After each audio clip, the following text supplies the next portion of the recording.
Bonjour les simracers, bonjour les bricoleurs. Une nouvelle vidéo aujourd'hui d'un montage d'un kit volant de chez 3D Rap. Donc c'est le deuxième que je vais monter de chez 3D Rap. Le premier c'était le GT3 qui fonctionnait sur PS4 et PC. Je m'en sers très souvent sur la base Thrustmaster, donc j'en suis très content. Et donc j'ai décidé de monter un volant un petit peu plus complexe avec un écran LCD intégré. C'est le premier que je vais monter avec un écran LCD, donc j'ai pris beaucoup d'informations sur comment monter ce volant de la manière la plus simple possible pour que vraiment après ce tutoriel, tout le monde puisse monter ce volant sans avoir aucune connaissance. Moi-même, je ne suis pas programmateur ou autre en électronique, donc voilà, j'ai cherché à faire des choses simples que tout le monde peut dupliquer. Dans la vidéo, je vais vous présenter qu'est-ce qu'il y a dans ce kit de chez 3D Rap, qu'est-ce qu'il faut acheter en supplément pour pouvoir monter le kit, et ensuite vous faire le tutoriel pas à pas de comment monter ce volant jusqu'au réglage sur l'ordinateur. Dans ce kit volant donc de chez 3D Rap, tout comme pour le GT3, on peut choisir des options. Donc comme vous pouvez voir sur le site, on peut choisir la platine à l'avant, on peut choisir la platine avant et arrière, donc soit en aluminium, soit en carbone. On peut choisir si on décide de recouvrir les poignets, et on peut choisir également la couleur de la couture de vos poignets. Les prix, c'est 149 € pour le modèle de base, jusqu'à 209 €. Je crois qu'il était à 229, il a baissé à 209 pour ce modèle-là, donc avec les platines en carbone. En plus, dans le kit, donc on a voilà, 7 pièces de volant. Les palettes arrivent déjà montées telles quelles. On a les rallonges de palettes qui sont en plastique. Alors sur le site, ils les font en carbone, mais ils nous livrent du plastique. Bon, j'aurais préféré en carbone, c'est pas grave. On va avoir le pourtour de l'écran LCD. Bon, là je vais faire une pause sur ma vidéo parce qu'en fait au moment de la présentation je ne m'étais pas encore rendu compte de mon erreur. Mais le cache que vous voyez, donc le cache 3D que vous voyez ici, qui est bien celui qui est livré avec le volant, en fait il correspond, si on regarde bien dans les explications, attendez que je retrouve, voilà, le LCD, celui qui est recommandé c'est ce lien là. Et ce lien là, en fait ça nous fait acheter sur un site qui s'appelle LCD Info, j'ai envoyé un mail, ils m'ont répondu très vite. Mais le problème, c'est que ce LCD, il coûte 120 €. Il est très bien par contre, mais il n'y a pas de souci. Mais voilà, moi je voulais pas mettre 120 €. Donc en fait, si on prend l'écran Nexion comme j'ai choisi moi, il va falloir changer le cache. Donc il y aura un autre cache à commander. Je vous mets le lien dans la description. Ou une autre solution que moi je vais prendre et que vous verrez un petit peu plus loin dans la vidéo. Donc oui, c'est possible de monter l'écran Nexion, à condition d'avoir un cache différent de celui que je monte dans la vidéo. Et hélas, on va perdre, vous voyez les boutons qu'il y a sur le côté, là, les 3 boutons, et on ne pourra pas les utiliser parce que l'écran Nexion il va prendre la place. Donc moi c'est pas très grave, parce que je trouve qu'il y a déjà suffisamment de boutons sur ce volant, et surtout pour la différence de prix, je voulais pas prendre ce LCD qui était beaucoup plus cher. Voilà, on continue. Petits contacteurs qui sont livrés pour faire fonctionner les palettes. On a les encodeurs, donc les câbles d'encodeurs qui sont les parties qui viennent se mettre sur les encodeurs à ce niveau-là, qui sont aussi en impression 3D. On a l'adaptateur, donc là j'avais commandé à l'époque un adaptateur Thrustmaster, vous pouvez aussi prendre un adaptateur pour un Direct Drive. Moi je me servirai plus de celui-là parce que je viens de commander un SimCube 2, donc on verra à la fin de la vidéo comment je vous présente ça. Et on a aussi des petits caches de protection de boutons, donc qui servent, tout comme sur le GT3, ici, à avoir un aspect plutôt sympa et qui permettent à l'utilisation de ne pas accrocher un bouton par maladresse, comme par exemple le pit limit. Et moi je trouve ça plutôt pratique et en plus esthétiquement c'est sympa. Et ensuite en plus il va falloir acheter donc l'écran LCD. Donc tous les liens de ce que j'ai acheté en plus je vous les mets dans la description. L'écran LCD que j'ai trouvé, je crois qu'il vaut une quarantaine d'euros sur AliExpress. Il nous faut une carte Arduino comme toujours. Il va nous falloir une carte USB pour faire fonctionner l'écran LCD. Tous les boutons, donc voilà, ça c'est à c'est vous qui choisissez en fonction de l'esthétique que vous voulez donner à votre volant. Donc moi j'ai choisi de mettre des boutons partout. Ici il y aura 2 switches que j'ai pas encore reçus. Et ici j'aurai donc les encodeurs que j'ai également pris sur AliExpress. Donc je vous mets tous les liens dans la description.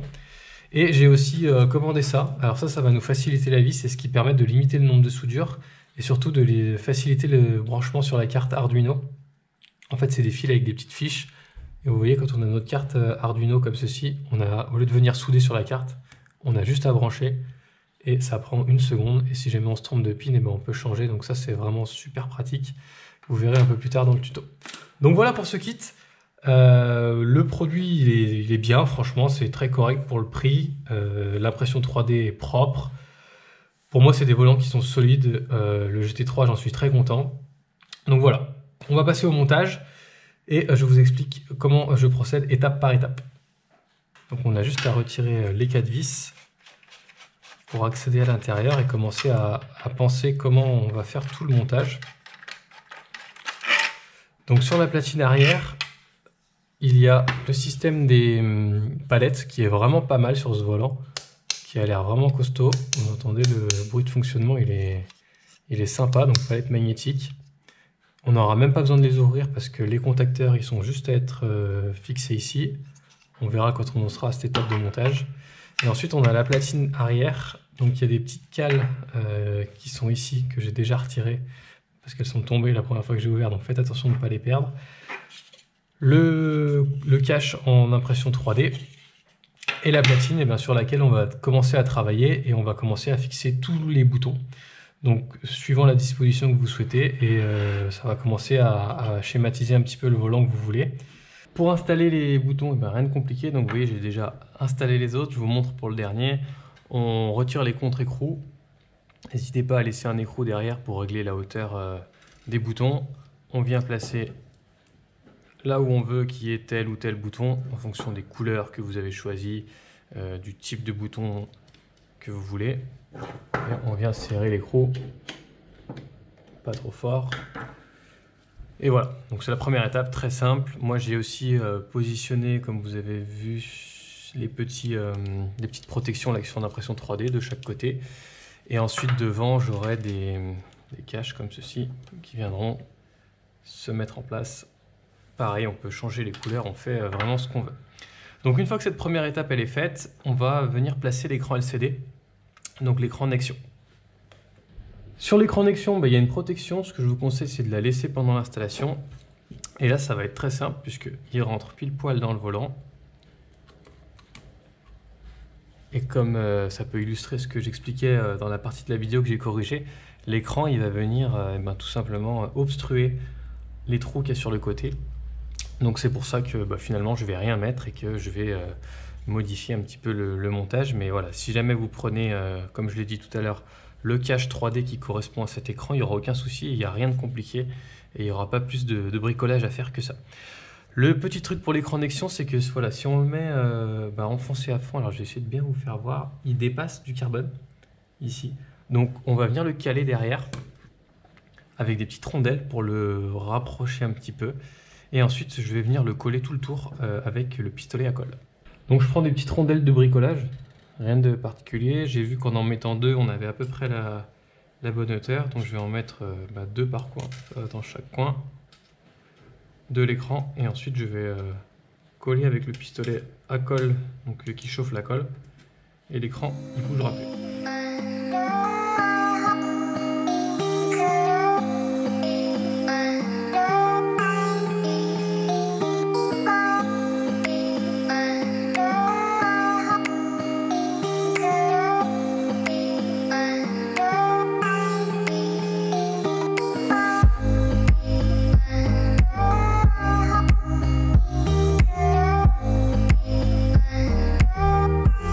Voilà, une fois que l'écran il est collé, essayez de faire un truc à peu près propre, qu'il n'y ait pas de la colle partout.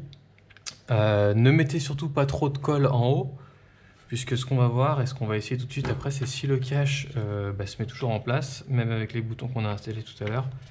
Et voilà, on voit que même là je suis un petit peu juste, mais ça va passer. Ouais, si on met trop de colle sur le haut, tout simplement le cache ne pourra plus venir se mettre en place. Là j'en ai même un petit peu, donc j'en enlèverai un petit peu au cutter. Mais voilà, vérifiez bien que tout passe à ce moment-là, parce qu'ensuite on va commencer à faire le câblage et ce serait dommage de devoir tout modifier. Maintenant on va faire le câblage de l'écran. Donc pour ça on a besoin de cette carte, qui est une carte, alors je ne sais plus comment ça s'appelle, TTL USB. J'ai trouvé le câblage aussi sur internet. Et ce qu'on va faire en fait, c'est qu'on va servir de la cosse qui est dans la boîte, dans la boîte du Nextion. On va venir se plugger ici. Hop. On va prendre le schéma et on va prendre les fils et on va venir les souder dessus directement. Et une fois qu'on aura fait ça, on pourra brancher l'écran, voir s'il fonctionne et voir s'il n'y a pas de souci.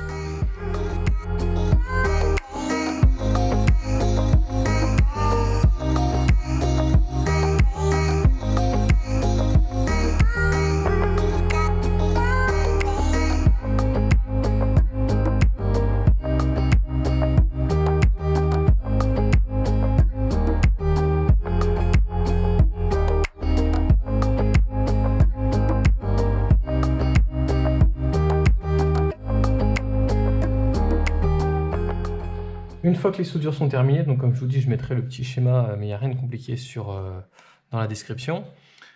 On va brancher la carte et voir si l'écran s'allume, voir s'il se met bien sous tension et s'il n'y a pas de souci. Donc pour ça, on prend un câble micro USB qu'on met en USB sur le PC. On vient se mettre sur la carte.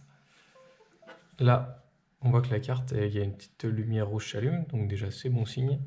Et si on retourne, l'écran, il se met bien sous tension. On va attendre qu'il s'initialise entièrement. C'est la première fois que je le branche, celui-ci. Et voilà, donc il n'y a pas de souci. Et on verra ensuite comment on configure l'écran dans SimHub. Mais en tout cas, tout fonctionne. Et ensuite, on va passer au câblage de tous les boutons. Donc pour ça, je vais placer la carte Arduino. Donc même procédé, je vais mettre une petite entretoise en plastique. Je vais la coller ici. Je vais prendre le schéma que j'ai fait sur SimHub. Donc là, j'expliquerai pas dans la vidéo comment j'ai fait le schéma. Soit vous prenez le schéma que je mets dans la description qui sera du coup identique au mien, soit vous faites votre propre schéma sur SimHub. Et dans ce cas-là, je fais une vidéo que je mets en lien juste ici qui explique comment on fait.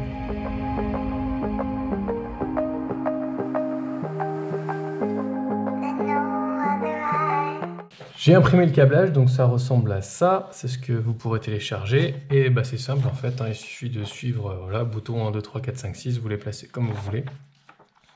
Et ensuite on mettra aussi toutes les masses sur la pin grande de l'Arduino, et on pourra ensuite tester, enfin envoyer le programme dedans, et puis tester. Donc pour brancher tout ça, moi j'ai pris donc les câbles que je vous ai montré au début avec la petite fiche de connexion. Et en fait, on va tout simplement dénuder une partie, la souder comme ceci sur, le bouton que vous voulez. Et ensuite, l'autre partie, on aura juste à venir la brancher sur l'Arduino. Hop. Et voilà. Donc ça ira beaucoup plus vite que le premier volant que j'avais monté.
Donc le câblage, il touche à sa fin. J'ai mis à peu près 2 heures, c'est allé assez vite en fait sincèrement avec les câbles que j'ai pris là qui du coup se clipent sur la carte Arduino, on gagne beaucoup de temps. Donc voilà à quoi ça ressemble. J'ai essayé, j'ai pas encore attaché les fils, donc c'est encore un peu le chantier. Juste une petite astuce que j'ai faite pour toutes les masses qu'on voit ici. Sur le schéma, j'ai choisi de câbler chaque bouton indépendamment, donc ça veut dire qu'on a à la fin, il y a 11 boutons, donc j'ai 11 masses, et on n'a qu'une seule pin sur la carte Arduino. Donc je les ai toutes reliées en fait sur un petit rail de connecteur de carte Arduino. J'ai branché toutes les masses dessus, et avec de l'étain, j'ai connecté toutes les pins de l'autre côté. Donc ça ressemble à ça, je vais mettre du scotch pour que ce soit propre. Et voilà. Et ensuite, il y en a une seule qui est le fil violet ici, qui retourne à la masse sur la carte Arduino. Donc ça se câble super bien, ça a été assez vite, plus vite que ce que je pensais. Et maintenant que tout est en place, on va pouvoir faire la partie arrière, donc monter les contacteurs pour les palettes. Pour monter les contacteurs des palettes qui sont livrés avec, donc on vient visser les contacteurs, on vérifie qu'ils soient à peu près parallèles à la pièce. Et surtout, ce qu'on va faire, c'est vérifier qu'ils fassent bien contact. Donc faites bien ça si vous n'avez pas de multimètre, achetez-en, ça vaut un multimètre qui fait bip bip, ça vaut 5 € sur AliExpress.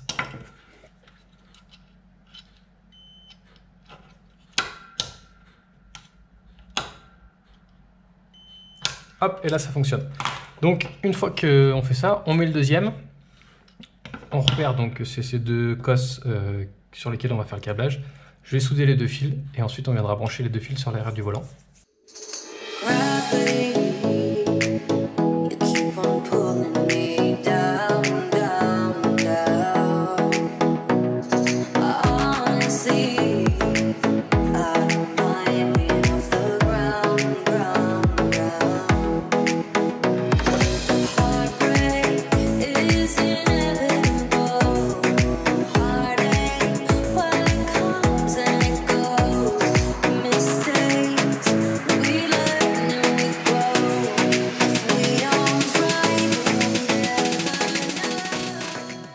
Donc la platine, elle est montée, ça prend 10 minutes.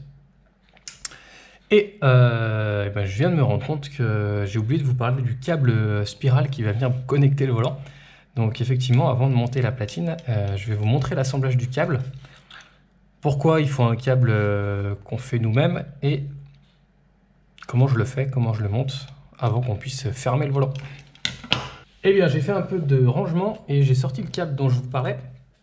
Donc pourquoi déjà j'ai pris un câble spiralé parce que ça permet de pouvoir l'enrouler autour du moyeu et éviter que le câble se coince, etc. C'est souvent un câble comme ça qui est utilisé. Le souci c'est qu'avec l'écran Nexion plus la carte Arduino, on a deux USB qui doivent sortir du volant. Et moi je voulais pas avoir deux câbles qui sortent du volant. Donc en fait j'ai pris ce câble dans lequel il y a 8 fils qui passent dedans. Je vais essayer de vous faire voir, je sais pas si c'est flou ou pas. Hop. Bref, il y a 8 fils et j'ai commandé les connecteurs. Donc qu'est-ce qu'on va faire? En fait, on va fabriquer un câble dans lequel il y a deux USB qui passent. Donc on prend le schéma sur internet, je le mets aussi dans la description. D'un côté, on va mettre deux ports USB classiques sur le PC, donc qui sont comme ceci. Je vais ouvrir les sachets avec vous. Hop, donc voilà, deux ports USB à souder. Et de l'autre, deux micro USB que j'ai pris à 90 degrés pour pouvoir se mettre dans le volant. Et ensuite, on fera sortir le câble par le trou du volant qui est prévu. Et on aura donc d'un côté deux USB à brancher sur le PC et dans le volant, la carte Arduino et l'écran Nexion qui seront reliés, tout ça dans un seul câble. Le fameux câble, il est terminé. Donc, on a bien d'un côté les deux USB et de l'autre les deux mini. Alors, je ne sais pas si c'est mini ou micro, j'en sais rien, qui vont aller sur l'Arduino et sur la carte pour l'écran Nexion. C'est un peu de boulot ce câble quand même, c'est assez minutieux, donc surtout les côtés avec les petits connecteurs. Prenez bien le temps de souder, essayez les câbles et puis mettez un petit peu de gaine thermo partout pour que ça fasse un truc propre. Donc maintenant on va essayer de brancher tout ça dans le bazar qu'il y a dans le volant. Et puis on va bien attacher le câble ici pour que quand on tire dessus ça n'arrache pas tout. Alors voilà, je mettrai un petit riselant à cet endroit là pour que si on tire sur le câble ça n'arrache pas les cartes à l'intérieur. Et puis ensuite on va pouvoir enfin fermer l'arrière du volant. Je suis prêt à fermer le volant. Avant de fermer, n'hésitez pas à attacher un peu les fils et essayer de faire à peu près propre. C'est vrai qu'il y a beaucoup de fils, c'est pas facile de faire un truc bien. Mais surtout vérifier que rien ne bouge et qu'à l'utilisation il n'y ait pas un truc qui s'arrache à l'intérieur. Donc on va remettre les entretoises que je ne vous avais pas montré au démontage, qui vont juste ici, qui permettent de rattraper la hauteur. Hop, on va essayer de ne pas les faire tomber dedans. On a branché les palettes, donc les deux fils à la masse sur mon petit montage de masse extraordinaire et les deux fils sur la carte Arduino, donc sur les deux boutons qui restaient sur le schéma. On pousse tous les fils dedans pour essayer de rien coincer. Et voilà, on fait tomber une petite entretoise, c'était sûr ça.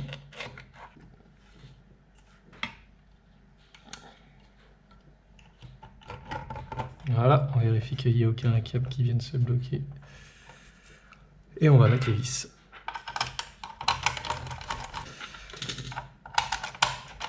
Parfait. Et voilà, donc on arrive à la fin du montage. On va brancher le volant sur le PC, voir si tout fonctionne. Et après, on pourra passer à la partie devant, à la partie esthétique, pour finir coller les boutons, les petits encodeurs et tout.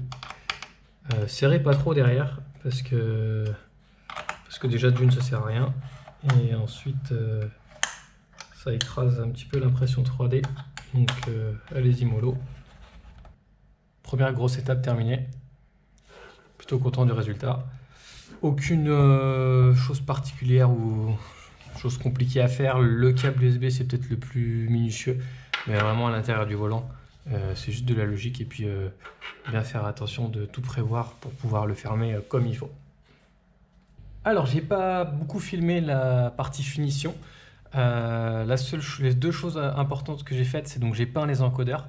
Ils sont en impression 3D, donc dessus j'ai mis du mastic et de l'après. Donc le mastic que j'ai utilisé c'est ça, je mets le lien aussi dans la description, c'est un mastic spécial pour les plastiques d'impression 3D. Il sèche très vite, par contre c'est le seul point faible, mais voilà, j'ai quand même réussi à faire un truc sympa. Et ensuite j'ai peint avec de l'après et de la peinture, vous mettez les couleurs que vous voulez.